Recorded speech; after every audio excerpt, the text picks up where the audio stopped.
पहले ही सोच लिया था, जब मैं 11वीं कक्षा में थी तब से ही सोच लिया था कि मुझे आगे जाकर एक करियर सिविल सर्विसेज में बनाना है। स्कूल और कॉलेज में मैं कहूँगी मैं अच्छी छात्रा थी। I was a very good student.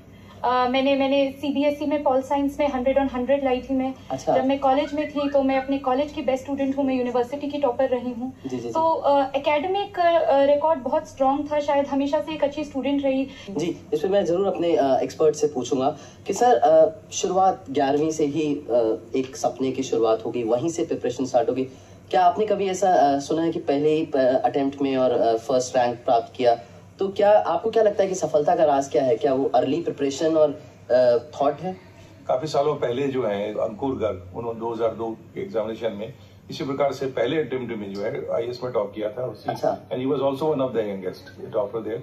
उसकी भी शुरुआत कुछ ऐसी थी, लेकिन जहां तक टीना की बात है, ये कुछ अलग की बात निकल के आ रही है कि इन्होंने 12th के बाद नहीं बल्कि 11th से स्टार्ट कर दी। इसका मतलब है कि 10th के बाद ही इनके दिमाग में एक क्लैरिटी थी कि मुझे क्या जाना कहाँ है। और ये बहुत बड़ी चीज होती है पेरेंट्स की ओर से भी और कैंडिडेट की ओर से, क्योंकि उसमें मुझे जहां तक लगता है कि कैंडिडेट को उतना क्लियर नहीं होता। इनके मन में भावना रही होगी कि डेफिनेटली इनके पेरेंट्स ने इनके उसको और पक्का किया होगा कि यही समय है जब तुमको स्टार्ट करना चाहिए, तो परिणाम आना निश्चित था। टीना, सर ने बताया कि पेरेंट्स का बहुत बड़ा रोल रहता है और उस समय जब बहुत ही फ्रेजाइल एज है और किसी भी डायरेक्शन में बच्चा जा सकता है। How was the environment at home? Parents का कितना बड़ा रोल रहा? कैसे उन्होंने आपको मार्गदर्शन दिया? आई थिंक पेरेंटल गाइडेंस बहुत ज्यादा स्ट्रॉन्ग रही मेरे केस में। इनफैक्ट जैसे आपने बिल्कुल राइटली अभी कहा कि क्लास 10 के बाद बच्चे को पता ही क्या होता है, क्या करना है। और इंडिया में एक सोसाइटल परसेप्शन है कि अगर बच्चा एक अच्छा स्टूडेंट है तो वो नेसेसरीली या तो इंजीनियरिंग करेगा या डॉक्टर बनेगा।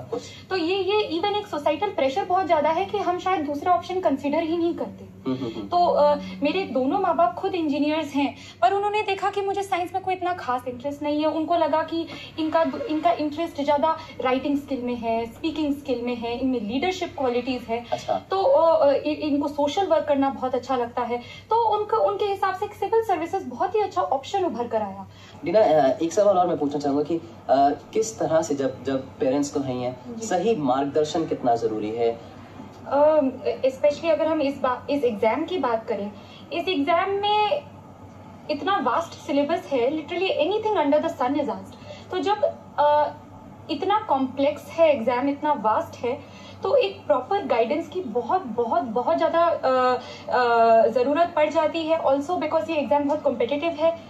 टीना, सबसे पहले एक जो सब इम्पोर्टेंट सवाल जो स्टूडेंट्स के बीच में रहता है कि कहाँ से स्टार्ट करें, how to start, that is very important. Well begun is half done, it is very old saying. आपने कैसे स्टार्ट की प्रिपरेशन?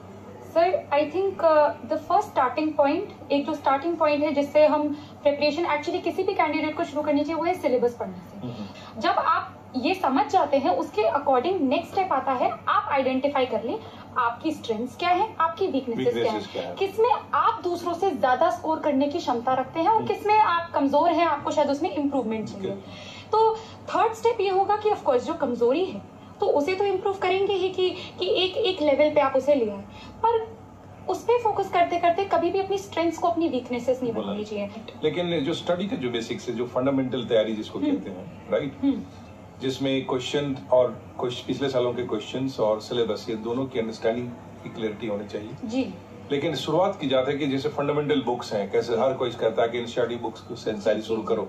आपने क्या इस प्रकार से शुरू की? जी, एनसीईआरटी बुक्स एक बहुत ही अच्छा एक बेसिक फाउंडेशन बना देती है, जिसके बाद आप कॉम्प्लेक्स बुक्स पढ़ते हैं। जैसे जो भी हमारी प्रिस्क्राइब बुक्स हैं, चाहे आप कोचिंग मटेरियल से पढ़ रहे हो या आप मार्केट की कोई बुक रेफर करके पढ़ रहे हो, वो एक लेवल की लिखी हुई हैं। उनको अगर समझने के लिए इसलिए एनसीईआरटीज इंपॉर्टेंट हो जाती हैं।